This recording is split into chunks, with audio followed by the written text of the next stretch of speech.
এখানে 7 নম্বর অঙ্কটা আমাদের দেওয়া আছে। রেহানাদের আয়তাকার বাগানের দৈর্ঘ্য 14 মিটার। রেহানাদের কি আয়তাকার বাগান আছে, তার দৈর্ঘ্য কত মিটার? 14 মিটার। আর প্রস্থ দেওয়া আছে কত? প্রস্থ দেওয়া আছে আমাদের হচ্ছে 12 মিটার। তাহলে এখানে বলছে যে রেহানাদের কি একটা বাগান আছে, মনে করো রেহানাদের একটা আয়তাকার বাগান আছে। এই বাগানটার কি কি দেওয়া আছে? এই বাগানটার দেওয়া আছে দৈর্ঘ্য কত দেওয়া আছে? 14 মিটার। আর প্রস্থ আমাদের যেটা সেটা দেওয়া আছে 12 মিটার। এবার পরের লাইনে আমাদের কি বলা আছে? বাগানটির ভিতরে চারদিক সমান চওড়া একটি রাস্তা তৈরি করতে। মানে আমাদের কথা হচ্ছে যে এখানে বলছে অঙ্কে এই বাগানটার চারিদিকে আমাদের একটা চওড়া, মানে একই যাতে আমাদের সমান চওড়া থাকে, এইদিকে আমাদের যতটা চওড়া থাকবে এদিকেও তাই, মানে এইরকম বিষয়টা, যে আমাদের বাগানের চারিদিকে সমান চওড়া একটা কি রাস্তা তৈরি করবে। এই রাস্তাটা তৈরি করতে প্রতি বর্গমিটারে 20 টাকা হিসেবে এত টাকা খরচ হয়। 1380 টাকা খরচ হলে রাস্তাটি কতটা চওড়া এটা হিসাব করে লিখতে হবে। মানে এই রাস্তাটা যেটা আমাদের তৈরি করছে তার তার টোটাল খরচ হয় কত টাকা? 1380 টাকা। এটা কি হিসেবে খরচ হয়? মনে করো 1 বর্গ মিটারের জন্য তার খরচ হয় কয় টাকা? 1 বর্গ মিটারের জন্য তার খরচ হয় কত টাকা? 20 টাকা। এই হিসেবে টোটাল তার খরচ হয় কত টাকা? 1380 টাকা। তাহলে আমার কাজ হচ্ছে এখানে কি চেয়েছে কি বের করতে বলেছে? যে বলেছে রাস্তাটি কতটা চওড়া, মানে রাস্তাটা আমাদের কতটা চওড়া আছে সেটা বের করতে হবে। মানে আমাদের এই জিনিসটা বের করতে হবে যে রাস্তাটা এখানে কতটা চওড়া আছে। এখানেও কি চারিদিকে কি আমাদের রাস্তাটা কি সমান, মানে একই চওড়া আছে, সমান চওড়া। তাহলে রাস্তাটা কতটা চওড়া এটা বের করতে হবে। তাহলে দেখো এটা করার জন্য আমরা কি করতে পারি? আমরা প্রথমে এই সম্পূর্ণ জমিটার আমি ক্ষেত্রফল বের করতে পারি। কারণ আমি সম্পূর্ণ জমিটার কি দৈর্ঘ্য জানি, প্রস্থ জানি। দৈর্ঘ্য আর প্রস্থ গুণ করলে কি ক্ষেত্রফল পাবো। সেখান থেকে যদি এই ফাঁকা জায়গাটার যদি ক্ষেত্রফলটা বাদ দিই, তাহলে না আমি এই রাস্তার মানে এই খালি জায়গাগুলোর কি পাবো? ক্ষেত্রফল পাবো। তখন এই ক্ষেত্রফল থেকে আমি সহজেই রাস্তাটা কতটা চওড়া সেটা বের করতে পারবো। তাহলে অঙ্কটা শুরু করে যাক।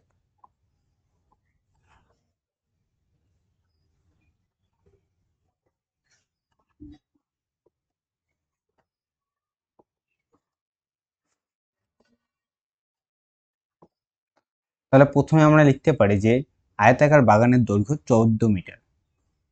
আয়তাকার আয়তাকার বাগানের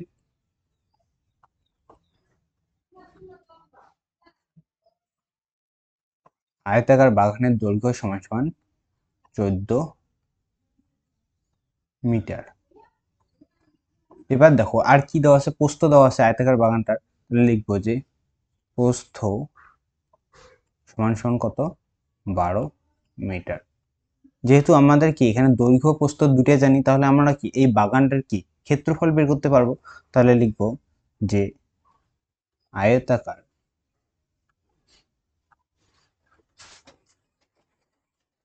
বাগানের ক্ষেত্রফল, আয়তাকার বাগানের ক্ষেত্রফল কত হবে? দৈর্ঘ্য গুণন প্রস্থ। তাহলে এখানে দৈর্ঘ্য কত? 14 ইন্টু প্রস্থ কত? 12। তাহলে 14 ইন্টু 12। যেহেতু এখানে কি আমাদের ক্ষেত্রফল, তার জন্য কি লিখতে হয়? বর্গ। আর এককটা এখানে কি আছে? মিটার। তাহলে হবে এত বর্গ মিটার। তাহলে এইটা হচ্ছে আমাদের সম্পূর্ণ বাগানটার ক্ষেত্রফল। এবার মনে করো যে আমি ধরে যদি নেই যে রাস্তাটা আমাদের এখানে এক্স মিটার চওড়া, এখানে তাহলে কত এক্স মিটার চওড়া হবে, এদিকে কতটা এক্স মিটার চওড়া হবে, এখানে কতটা চওড়া হবে এক্স মিটার। যদি আমাদের এখানে সম্পূর্ণ এক্স মিটার চওড়া হয় চারিদিকে রাস্তাটা, তাহলে আমি যদি বের করি যে এই যে খালি জায়গাটা আছে, এই খালি জায়গাটা কতটা দৈর্ঘ্য, এর দৈর্ঘ্য কত হবে। তাহলে আমাদের বলছে যে সম্পূর্ণ এখান থেকে শুরু করে এখানে পর্যন্ত এটার দৈর্ঘ্য কত দেওয়া আছে? 14। 14 থেকে আমাদের এত এদিকে এখানে কত রাস্তাটা চওড়া? X metre. এখানে চওড়া কত? X metre. তাহলে 14 থেকে যদি আমি দুইটা এক্স যদি বিয়োগ করে দিই, তাহলে আমরা এই ফাঁকা জায়গাটা আমাদের কতটা চওড়া সেটা পেয়ে যাব। তাহলে এবার আমরা পরে লিখব, আমরা এবার ধরে নিব যে ধরি রাস্তাটি এক্স মিটার চওড়া। লিখব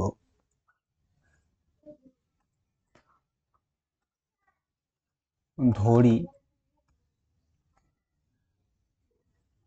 রাস্তাটি এক্স মিটার চওড়া। তাহলে রাস্তাটা কতটা চওড়া? আমাদের এক্স মিটার চওড়া। তাহলে এবার আমি যদি রাস্তা বাদে এই যে এখানে রাস্তা আছে আর এখানে রাস্তা আছে, এই দুটো রাস্তাকে আমরা কি বাদ দেবো, দুদিকে রাস্তাকে, তাহলে আমরা লিখবো যে রাস্তা বাদে জমিটির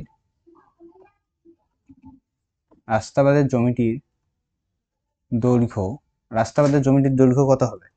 তাহলে দেখো আমাদের সম্পূর্ণ জমিটার দৈর্ঘ্য কত দেওয়া আছে, মানে বলছে যে এখান থেকে এখানে পর্যন্ত এটা কত 14 মিটার। তাহলে আমাদের কি 14 সম্পূর্ণটা কত 14 থেকে আমরা কি বিয়োগ করব, এই দিকে আমাদের রাস্তাটা চওড়া কত এক্স মিটার, এখানে রাস্তাটা চওড়া কত এক্স মিটার। তাহলে আমরা কি এক্স মাইনাস এক্স, দুইবার এক্স বিয়োগ করতে হবে। তাহলে 14, দেখো এখানে মাইনাসে মাইনাসে কি হয় প্লাস, তাহলে 14 মাইনাস 2x মিটার। এবার আমরা একইভাবে কি রাস্তাবাদের জমিটির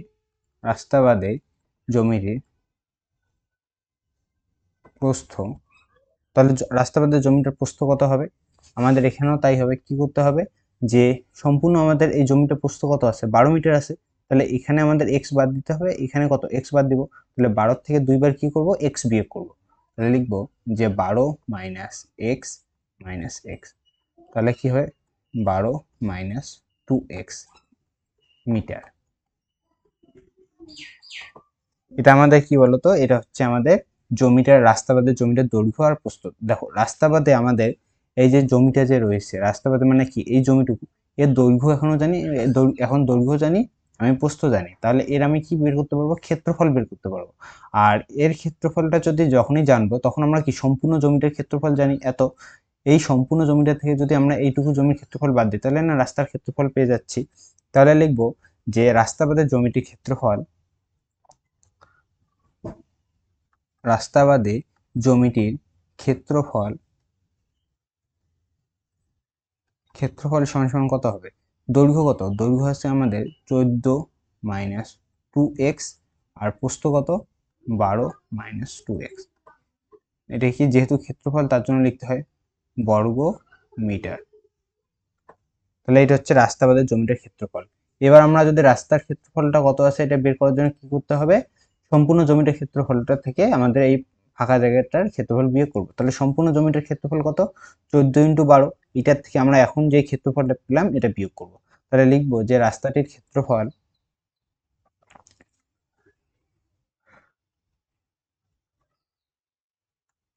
রাস্তাটির ক্ষেত্রফল, তাহলে রাস্তাটার সম্পূর্ণ জমিটার ক্ষেত্রফল কত আছে 14 ইন্টু 12, তাহলে লিখবো 14 ইন্টু 12 মাইনাস, এটার থেকে আমরা কি বিয়োগ করব 14 মাইনাস 2, 14 মাইনাস 2x, তারপর কি হবে 12 মাইনাস 2x, এইটা আমাদেরকে বিয়োগ করতে হবে, তাহলে আমরা রাস্তার ক্ষেত্রফলটা পেয়ে যাব। তাহলে এবার আমাদের এখানে কি আছে, প্রথমে দেখো এটা গুণ করব না, কিন্তু আমরা যেমন আছে তেমনই রাখবো, কারণ এখানেও আমরা একটা 14 আর 12 গুণ করলে কি এখানে 14 ইন্টু 12 পাবো, মানে এইটা গুণ করে আমাদের গুণফল যেটা আসবে, আর এখানে 14 ইন্টু 12 গুণ করলেও তাই আসবে। যদি এখানে আমরা গুণ করি কি করব, প্রথমে 14 দিয়ে কি 12 কে গুণ করতে হয়, তারপর 14 দিয়ে কি 2x কে গুণ করতে হয়, এরপর 2x দিয়ে আমরা কি করব, প্রথমে 2x দিয়ে 12 কে গুণ করব, তারপর 2x দিয়ে আমরা কি করব 2x কে গুণ করব। তাহলে এই গুণ করলে আমাদের কিরকম হবে 14 ইন্টু 12, তোমরা চাইলে এটা গুণ করে দিতে পারো কিন্তু গুণ করার দরকার নেই এখানে, মাইনাস এখানে ব্র্যাকেট, যেহেতু আমাদের সামনে কি মাইনাস আছে তার জন্য এখানে ব্র্যাকেটে রাখতে হবে। তাহলে এবার আমরা প্রথমে কি পাবো 14 ইন্টু 12 এটা পেলাম, তারপর 14 দিয়ে আমাদের কি করতে হবে 2x কে গুণ করতে হবে, তাহলে এখানে কি চিহ্ন আছে মাইনাস, আর 14 এর সময় কি প্লাস, তাহলে প্লাসে মানে যে মাইনাস 14 দুগুণ কত 28x, তারপর হবে আমাদের মাইনাস, তাহলে 2x দিয়ে এবার 12 কে গুণ করবো, 12 দুগুণ কত হয় 24x, তাহলে মাইনাসে মাইনাসে প্লাস 2 দুগুণ 4 x স্কয়ার। তাহলে এবার আমরা পরের লাইনে তাহলে 14 ইন্টু 12 যা আছে তাই রাখবো, 14 ইন্টু 12 মাইনাস এখানে কি 14 ইন্টু 12 হবে, মাইনাসে মাইনাসে এটা কি হয়ে যাবে প্লাস 28x প্লাস 24x, তারপর কি হবে মাইনাস 4x স্কয়ার। তাহলে এইটা আর এটা কি কাটা যাবে, কারণ 14 ইন্টু 12 গুণফল যেটা আসবে এই 14 ইন্টু 12 গুণফল তাই আসবে, তাহলে প্লাস যে মাইনাসে আছে তাহলে এটা আমরা কেটে দিলাম। এবার আমরা কি করব, এখানে কি কত হচ্ছে 28x আর এখানে 24x, এই দুটো যদি যোগ করি আমরা কত পাবো? এই দুটো যোগ করলে আমরা পাবো 52x মাইনাস 4x স্কয়ার বর্গ মিটার। তাহলে আমরা এখান থেকে কি রাস্তাটার ক্ষেত্রফল পেলাম, মানে আমাদের এই যে রাস্তাটা যে রয়েছে এই রাস্তাটা কতটা জায়গা জুড়ে আছে সেটা আমরা পেলাম। কতটা জায়গা জুড়ে আছে এখানে? এখানে আছে 52x মাইনাস 4x স্কয়ার, এতটা জায়গা জুড়ে আছে। এবার এখানে বলা আছে যে রাস্তা তৈরি করতে প্রতি বর্গমিটার, মানে প্রতি মানে কি 1 বর্গমিটার, 1 বর্গমিটারে কত টাকা খরচ হয়? এখানে প্রতি বর্গমিটারে খরচ হয় 20 টাকা, মানে 1 বর্গমিটার রাস্তা তৈরি করতে কত টাকা খরচ হয়? 20 টাকা। আর আমরা কি বের করলাম? সম্পূর্ণ রাস্তার ক্ষেত্রফল কত? 52x মাইনাস 4x স্কয়ার বর্গমিটার। তাহলে আমরা দেখবো যে এই সম্পূর্ণ রাস্তাটা তৈরি করতে কত টাকা খরচ হচ্ছে। তাহলে আমরা লিখবো যে 1 বর্গ মিটার রাস্তা তৈরি করতে খরচ হয় 20 টাকা। তাহলে আমাদের রাস্তাটা কত আছে? আমাদের রাস্তা আছে 52x মাইনাস 4x স্কয়ার বর্গমিটার। রাস্তা তৈরি করতে খরচ হয় বা খরচ হবে, কত খরচ হবে? 20 গুণন কি হবে? 52x মাইনাস 4x স্কয়ার টাকা, এত টাকা আমাদের খরচ হবে। আমরা বের করলাম যে রাস্তাটা তৈরি করতে আমাদের কি এই টাকাটা খরচ হবে, কিন্তু এখানে বইয়ে কিন্তু আরো একটা অ্যামাউন্ট দেওয়া আছে যে তাদের রাস্তাটা তৈরি করতে মোট কত টাকা খরচ হয়? মোট খরচ হয় 1380 টাকা।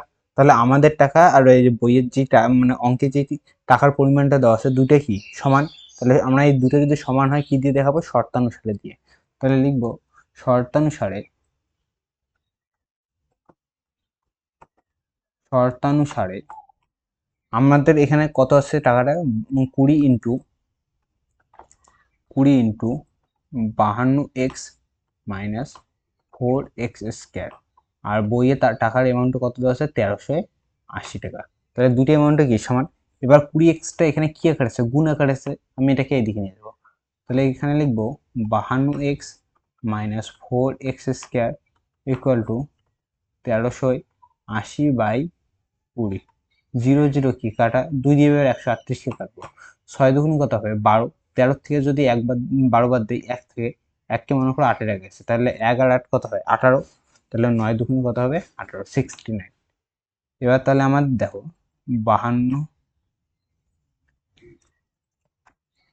52x মাইনাস 4x স্কয়ার সমান 69। তাহলে 69কে আমি কি এদিকে নিয়ে আসবো, তাহলে এটা কি হবে? এটা হবে এক্স স্কোয়ারের পার্টটা যদি আগে লিখি, minus 4x square plus 52x minus 69 সমান সমান 0। এবার এখানে আমরা কি করব? দেখো সামনে মাইনাস আছে না, এইদিকে আমি মাইনাসটা কমন নিব, তারপর উভয় দিকে মাইনাস দিয়ে গুণ করব, তাহলে আমাদের মাইনাসটা উঠে যাবে। তাহলে মাইনাস কমন নিলে এখানে কি হচ্ছে? 4x স্কোয়ার, এটা প্লাসটা হয়ে যাবে মাইনাস 52x, এটা মাইনাসটা হয়ে যাবে প্লাস 69 সমান সমান 0। এবার দেখো শূন্যের সামনে কিছু নেই মানে কি আছে? প্লাস। তাহলে উভয় দিকে আমি কি করব? এখানে উভয় দিকে যদি মাইনাস দিয়ে গুণ করি তাহলে এটি হয়ে যাবে প্লাস, এখানে আমাদের কি দুই দিকে প্লাস হয়ে যাবে। তাহলে আমরা কি করব? উভয় দিকে মাইনাস দিয়ে গুণ করব। তাহলে এখানে কি হয়ে যাবে? 4x স্কোয়ার মাইনাস 52x, তারপর কি হবে? প্লাস 69 সমান সমান 0। এবার আমি এটা কি করব? এটা আমি মিডল টার্ম করব।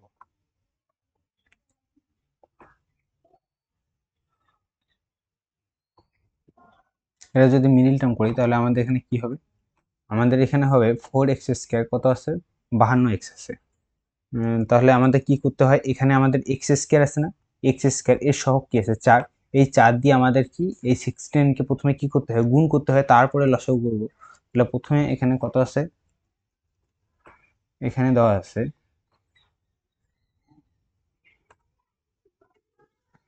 এখানে দেওয়া আছে 69, আর এক্স স্কোয়ার সহ কত? 4 গুণ করব। 4 লং কত? 36, 6 হাতে 3, 4 6 24 আর 3 27। প্রথমে এখানে 3 বাদ দিই, 3 লং কত হয়? 27, 3 2 6। এবার আমি 2 বাদ দেব, 4 দুগুণ কত? 8। তাহলে 9 থেকে 8 বিয়োগ করলে 1, 1কে যদি 2 এর আগে বসে তাহলে 1 10 2 কত হবে 12 হয়, 6 দুগুণ কত 12। দেখো আমরা পেয়ে গেছি, কারণ আমাদের 69 এর আগে কি আছে প্লাস, তাহলে যোগ করে আমাদের কি নিয়ে আসতে হবে, x এর সহগ অর্থাৎ 52 নিয়ে আসতে হবে।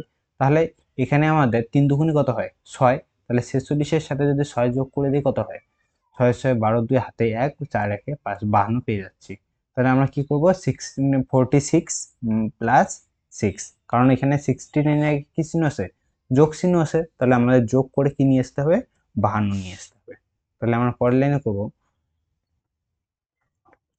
Plus 4x square minus 46 plus 6 into x, তারপর কি আছে প্লাস 69 সমান সমান 0। তাহলে পরের লাইনে হবে 4x স্কয়ার মাইনাস 46x, তাহলে মাইনাসে প্লাসে মাইনাস 6x প্লাস 69 সমান সমান 0।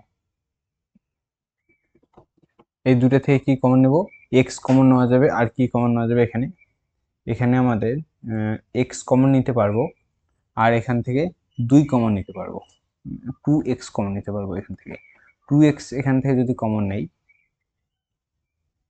2x কমন নিলে এখানে কি পড়ে থাকবে 2x পড়ে থাকবে, মাইনাস এখানে কত 2 দুগুণে 4 3 দুগুণে 6, তাহলে 23x, তাহলে মাইনাস এই দুটো থেকে কি কমন নিতে পারবো, এখান থেকে আমি এই দুটো থেকে 3 কমন নিতে পারবো শুধু।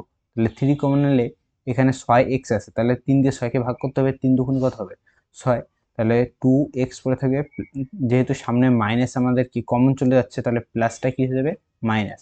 এবার 69কে কি 3 দিয়ে ভাগ করবো, তাহলে 3 দুগুণ কত 6, 3 3 9 সমান সমান 0। তাহলে দেখো আমাদের এখানেও কত 2x মাইনাস 23, এখানেও 2x মাইনাস 23, তাহলে এই দুটো আমরা কি করব, এই দুটো আমরা কমন নেব। এখানে আমাদের কি একটু ভুল হয়েছে, এখানে আমাদের এক্সটা লেখা যাবে না, এখানে এক্সটা লেখা যাবে না, কারণ আমাদের এখানে 46x আছে, তাহলে আমাদের এক্সটা তো কমন চলে গেছে, তাহলে এক্স এখানে আর লেখা যাবে না।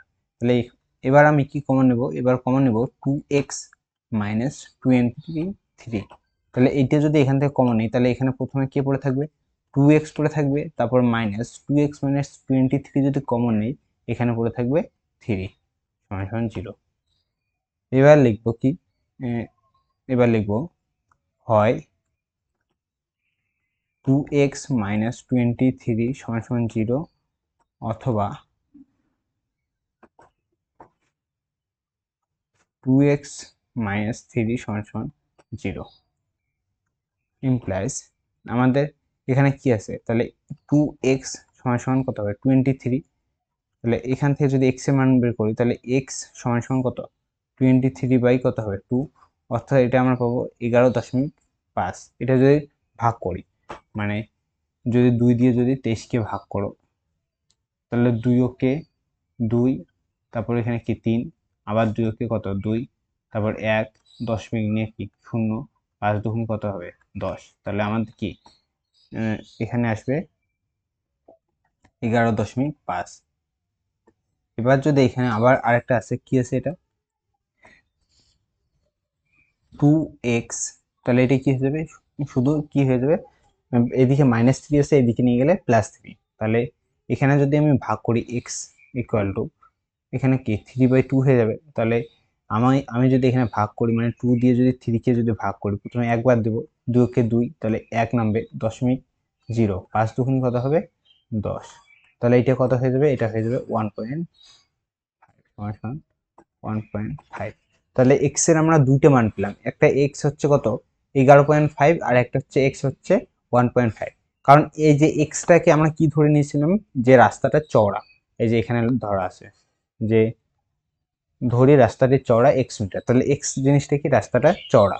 তাহলে x এর আমরা দুইটা মান পেলাম, x এর মান দুটো কি কি, x এর একটা মান হচ্ছে, x এর আরেকটা মান হচ্ছে 11.5, আর একটা মান হচ্ছে 1.5। এবার হচ্ছে কথা হচ্ছে এই দুটো মানের মধ্যে আমি কোনটা মান নেব।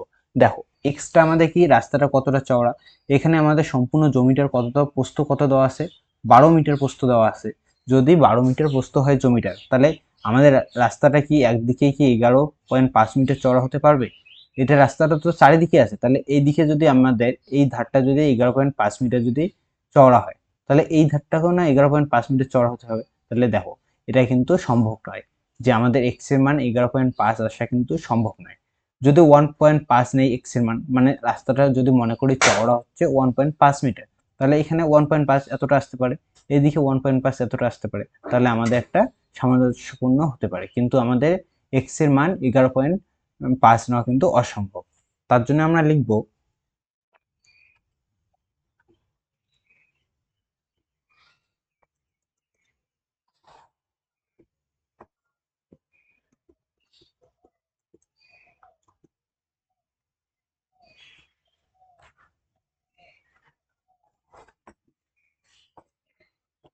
x ইকুয়াল টু 11.5 সম্ভব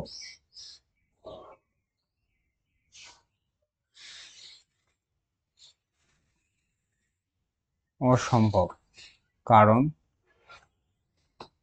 জ্যামিতির কারণ জ্যামিতির দৈর্ঘ্য কারণ জ্যামিতির দৈর্ঘ্য কত? কারণ জ্যামিতির দৈর্ঘ্য হচ্ছে কত? 14 মিটার, আর প্রস্থ